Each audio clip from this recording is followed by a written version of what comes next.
Yaşadığımız dünyanın dinamikleri hızla dönüşürken dijital kavramı tam da merkezde yer alıyorken bu kez tasarım nerede, nasıl şekilleniyor? Gelin birlikte bakalım. Çok değerli bir ismi sahneye davet ediyorum. Yarının ikonlarını tasarlamak, Üstün Tasarımın Geleceğin Otomobillerine kattığı Gizli, Değer temasıyla konuşmasını yapmak üzere Sayın Stephenson Design Tasarım Direktörü Sayın Stephenson'ı sahneye davet ediyorum. Değerli katılımcılar, tercüme için kulaklıkların 1. kanalını kullanmanızı rica ederiz. Welcome to our conference.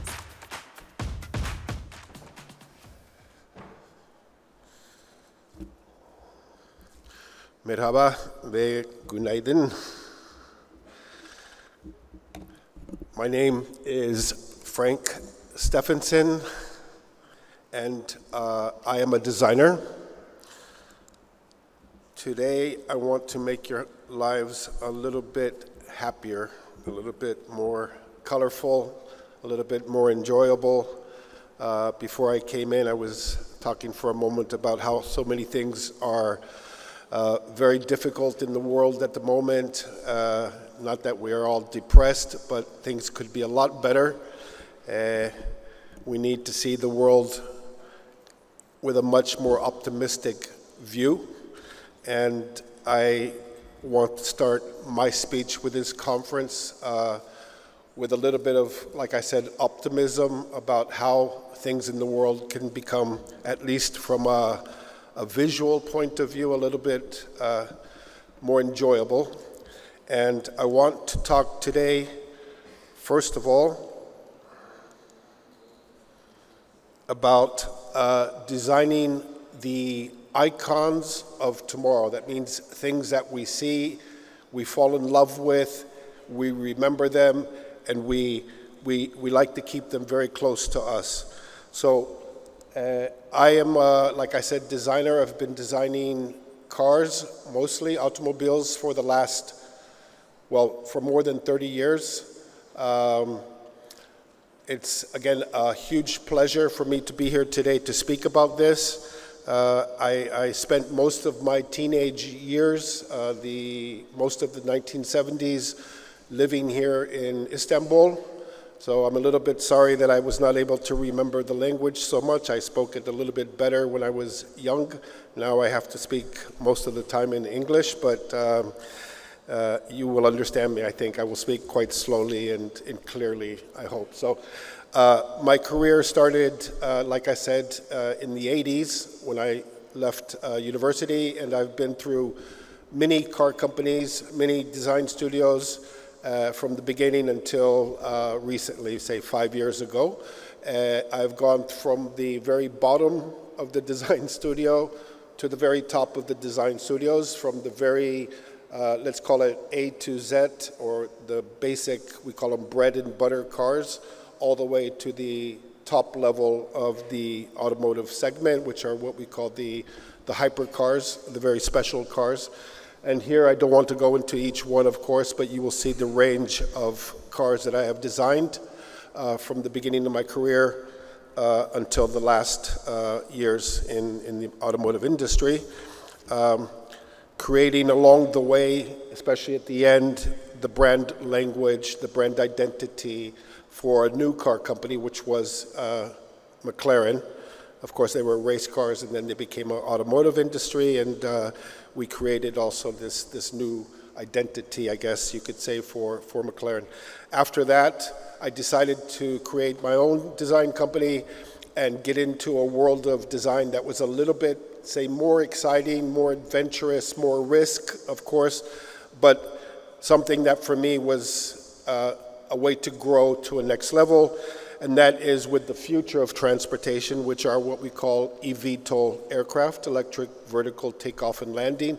These are the new flying taxis that will come to you in 2025. 2 years from now, I guarantee you that you will be able to see aircraft like this flying in the skies, mostly in the major cities around the world.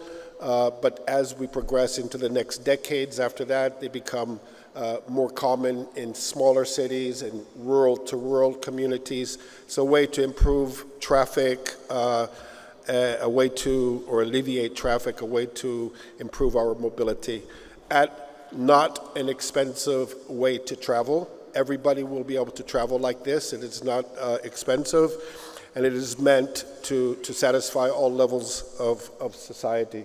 So the current project I'm working on now is a German-Chinese collaboration called Autoflight. This one is the most advanced eVTOL in the world today. And of course, it's incredibly exciting to be working on a project like this. Now, what for me is quite important is what we call this hidden element, this hidden factor that that products can have when you give them this they call it in French je ne sais quoi, element that makes a product attractive. How do you design a product to attract the customer, to make that product sell above the competition? And we all know the truth in the fact that design sells. So it's very important to bring uniqueness, to bring character, to bring a certain element of beauty, a certain element of passion, a certain element of love to the design of your vehicle. And regretfully, too many companies today, they don't know how to do it. It's true. You look at the slide I'm showing you, there are 24 manufacturers in this slide here. They're all in white, of course, but you cannot tell which company made which car. They're too similar. There's not enough uniqueness, not enough character in design today. So what makes a product unique? What makes a product iconic? I don't believe it is just the beauty of the product that is too superficial. We need to give not just beauty, but a level of functionality, a level of performance. They say that form follows function. It's not true. Form is function. If a product works or functions very well, it will look beautiful. We know this because we look in nature. Nature doesn't design anything to be beautiful. It designs it to be functionable, to live, to survive, to continue evolution. And that is why they actually look beautiful. If we look into the past of my specialty cars, you will see that the very iconic cars, the ones that have stood the test of time, are cars designed for a function. So the first Mini, 1959, this car was not designed to look beautiful. It was designed to carry 4 adults for a bit further than normal. For these days, you could go from one side of the country to the next side of the country with 4 adults and luggage, not a lot of luggage, but enough luggage, and a very tight, small car that was very economical. And the Mini became very, very successful, and until the end of last century, it was probably one of the most iconic, recognizable, most loved cars in the world. That is obviously this one that you see. Then the next one that is, for me, probably, if not the most, probably the second most, at least 1 or 2, in the world for beauty. And this car is the 1961 Jaguar E-Type. This car is very special for me because it was not designed. This car was not designed. It was engineered by a gentleman called Malcolm Sayer, who was an aerodynamicist. He was an engineer. He had nothing to do with training for design. He designed the car to be very aerodynamic. Of course, they didn't have the knowledge then that we have today, but for him, this was an epitome, a very high level of aerodynamic design. And for today, that is probably still one of the most beautiful, one of the most recognized, and one of the most iconic designs in history. Another one that you can remember very easily is the very original, round original, the 911 Porsche. This car, everybody in the world recognizes it, even if you probably are not the biggest aficionado or connoisseur of cars. The Porsche 911 is one of the most iconic designs.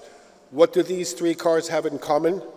3 lines. 3 lines means that with any iconic product that we design, we only need 3 lines to show the shape. If you need 4 lines, you need 5 lines, you need more lines, the product loses its simplicity, it loses what we call the recognition factor.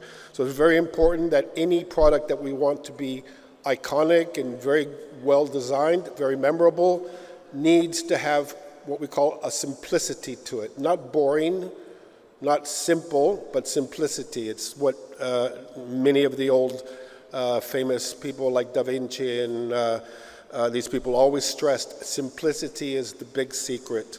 So we do this I try to apply this with my designs. You can see even in the past in aviation, the airplanes that are most recognized have very, very unique shapes. The wings on the Spitfire, the elliptical wings, you memorize that plane, you know it immediately.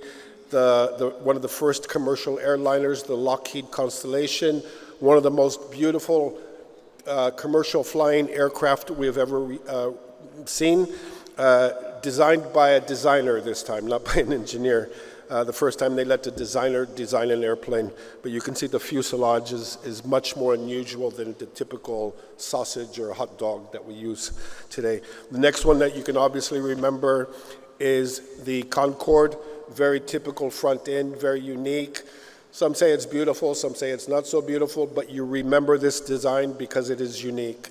Of course, the Jumbo, pure function. The plane is perhaps not the most beautiful airplane, but we recognize it, we remember it, designed to carry more passengers than normal.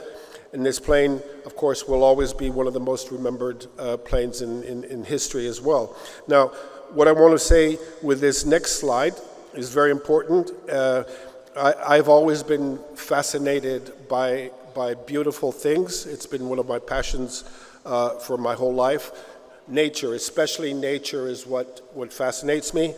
Cars, of course, architecture, products, furniture, books, all of these things have a beauty to it. They're designed, beautiful things are designed with, like I said, passion and love. I think creating something of beauty is a way of bringing goodness and happiness to the world. These products here do. It's, like I said, beauty is something that is full of optimism, and it is what gives products their immortality, their feeling of timelessness. These products will never go out of fashion. They're timeless. Now, these products, of course, they will outlive their creators. The creators will be long gone, but the products will remain, and they are a gift or a legacy, as we call it, that their creators have given to the world. You see beautiful things with your eyes, but you experience them emotionally. You experience these things not just because they're beautiful, but because they give you a deep feeling of desire, of emotion that is almost like love. That's why we have this expression, love at first sight. You don't feel shocked when you look at something like this for the first time. You immediately feel positive, you feel good about them. And I think it's very important to remember that the outward appearance, the appearance of the aesthetic of something that you look at, this always, or should always, reveal their internal, what we call their internal spiritual beauty. What is it on the inside, much like a person. And that is why I think beauty is almost like a food for our souls. It's not a luxury. Beauty is absolutely not a luxury. It's more, I would say it's more of a necessity. We need beauty in our lives. So when I said that iconic design is memorable, you remember it, you only have to look at this next slide here to remember, or to see that when you look at these faces, I don't even have to tell you who they are. Not that, for example, that one lady is more beautiful than the other lady, or one gentleman is more handsome than the other gentleman, but the fact is that you remember these faces, you know who they are, simply by their character. The other thing that is quite important when we are designing, and I have a very, I don't know if it's a good reputation or a bad thing, but I am extremely attentive to details. I have probably a disease that we call this. I am obsessive compulsive disorder with attention to detail. I notice just about everything, and I am a fanatic about it. Now, the next car, why I'm speaking about this car was designed in 1967, 66, 67 by a gentleman in Italy called Marcello Gandini, and this is the Mona Lisa. This is the Venus de Milo of car design. Every car designer normally puts this on the top of their list of favorite car designs. Why? Because it is pure, it is functional, and it is hugely desirable. Too expensive for everybody, 99.9% of the population, but it's hugely desirable. Marcello designed this to look, I don't want to say like a woman, but he designed this car to be very influenced by sensuality, a very sexy looking car. Well, what you don't notice is the attention to detail that he gave this car. The headlights on this car are designed just like the eyes of a beautiful woman, the eyelashes. Normally, nobody looks at this detail, but if you were to look at this detail of headlight on the car, you will appreciate the detail, the attention, the love he gave this design. Many elements on this car like this. You spend one day looking at the car and you need more, but it's absolutely amazing. Now, I designed the Mini Cooper, the new Mini Cooper in 2000, the new one that replaced the one I showed before. And I was also inspired on some elements of detail. This is not to be serious, but it's the truth. For the exhaust pipe of the new Mini, I was inspired by the Budweiser beer can. And it became very a nice element of design that people were saying how beautiful the exhaust pipe of the new Mini is. I was not allowed to tell them that I used the press. I was not allowed to say that I used the Budweiser can as my inspiration, but you can see that inspiration comes from many different areas. And of course, there are many different types of beauty in things that we have around us. We are all, of course, we're all born with a sense of creativity. We all have this capacity to bring beautiful things to life. And like I said, there's this wide range of what we personally can say is beautiful, but in the end, the result of this is, the truth is that beautiful things will endure, will last over a long time. They have the potential to make or to create things that, or designs that do become iconic in the future. Now, if we look at this, for example, like I said, I'm extremely enthusiastic and extremely passionate about nature. And nature has always been my inspiration for design. It makes things long-lasting. Nature doesn't go out of fashion. It is consistently the best design we can use in terms of function and aesthetics for anything that we as humans design. You can see all these images. First one very pleasant to look at. This one a little bit more aggressive, but nobody can say this is an unattractive organism. You can see the beauty that we have around us in, for example, the display of colors, the fish that we have in the sea. Amazing performances. This is the flying fish. And what amazes me not so much is the shape or the function of this fish, but the colors of this fish. We cannot even achieve this as humans, this type of color from blue to silver, the way they use it for camouflage, for protection. Even this type of beauty here, amazing. The jellyfish, the man of war, Portuguese man of war, very dangerous, but still incredibly attractive. We look in the world around us in nature, beautiful flowers, but also dangerous plants, dangerous flowers, still always inherently in their design are beautiful. The fruits we eat, the things we eat, all have this very uniqueness to them, very strong colors, very desirable.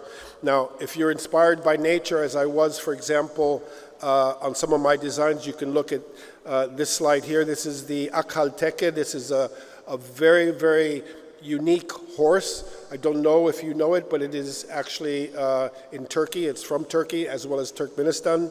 They have the Akalteke as one of the most unusual but most beautiful horses around.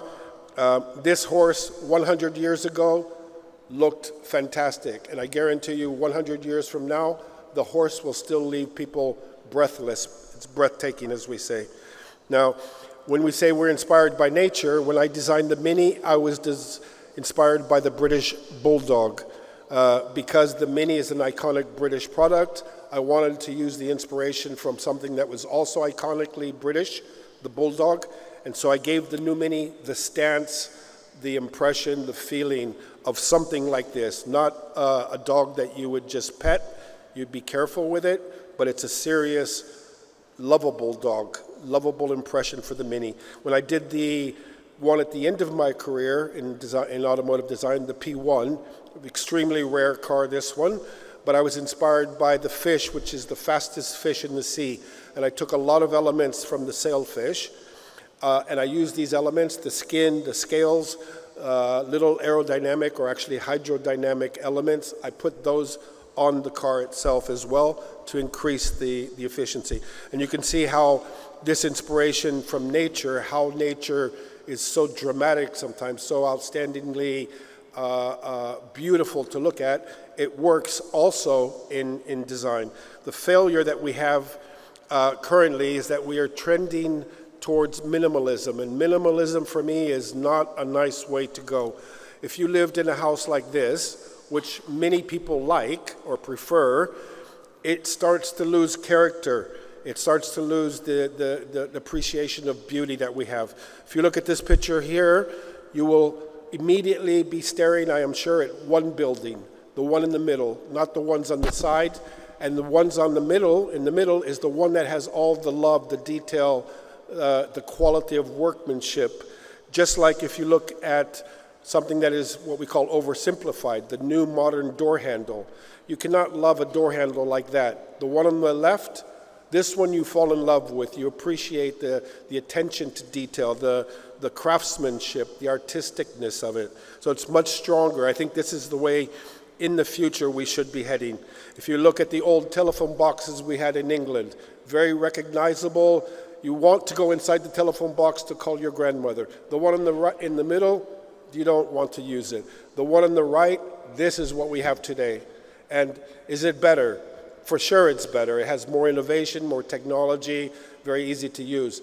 But which one is something that you would put in your garden to look at, to observe, even if you don't want to use it? Probably I would not mind having the English phone box in my garden. Another thing we have to be careful in design is repetition. If you repeat, it becomes static. It's not moving the game onwards. It's not giving you a personal feeling of pride of ownership, as we call it. The other important thing, I think, is that we bring out the nationalities of design. You look at this building here. It's a quite new building. It's the Museum of the Future in Dubai. And they had a choice of many, many designs to create this Museum of the Future. They chose a design that used the culture, the Arabic culture. You can see the windows are all calligraphy, Arabic calligraphy. It's an amazing building. If you have a chance to see it, I very highly recommend going there and appreciating not just what's on the inside, but also on the outside of the building, this amazing architecture. And you know very well this one here, this is the Tulip Tower, the control tower at the airport, at your incredibly beautiful airport here in Istanbul. And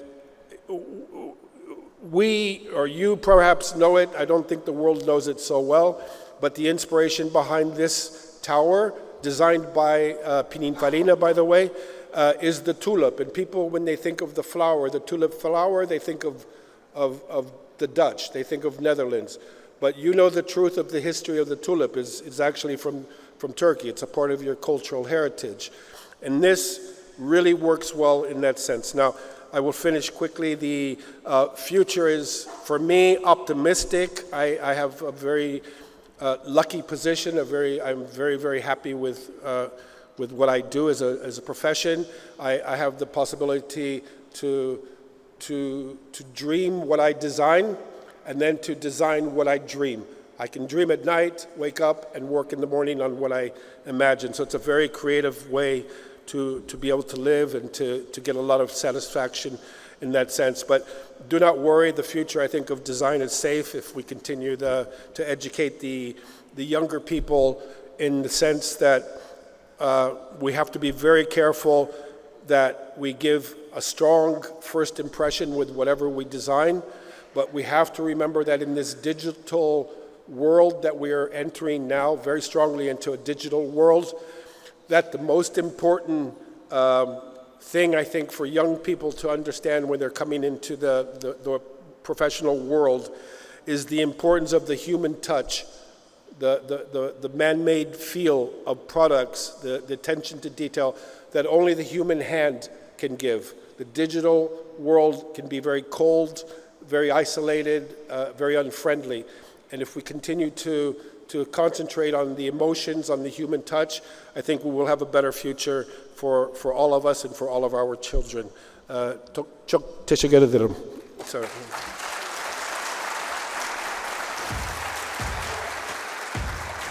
Thank you.